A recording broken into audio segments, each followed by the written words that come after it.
मी, माझी आई आणि माझा भाऊ तिघेही सध्या फुल ऑन वर्किंग मोडमध्ये आहोत. त्यामुळे गाठ भेटीला फारसा वेळ मिळत नाही. पण आज वेळ मिळाला, म्हटलं चलो माहेरचा छोटासा दौरा करूया आणि सगळे भेटूया. दरवाजात गेल्यावरच आकर्षक रांगोळी आणि भारी सजावटीने माझं लक्ष वेधून घेतलं. मी म्हटलं वाह, माहेरी स्वागत तर सुपर झाले. घरात गेले तर आमचा लहान भाऊ पुण्याचं काम करत होता, म्हणजेच स्वामींची पूजा. त्याचा ॲटिट्यूड बघा.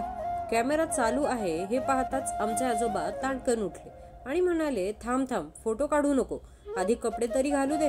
किचन मध्ये गेले तर खमंग वास सुटला होता. मातोश्रींनी मोदक बनवले होते. मी हात घालून मोदक घेणार तेवढ्यात आवाज आला, थांब थांब पोरी, पहिला घास देवालाच. मी लगेच म्हणाले, हो हो, देवाला नैवेद्य तर देऊच. नैवेद्य दाखवून मी स्वतःच्या पोटालाही 2-3 मोदक भरवले. मग थोडा वेळ गप्पा मारून मी परत माझ्या घराकडे निघाले. असं होतं छोटंसं मजेशीर आणि प्रेमळ माहेरचं व्हिजिट.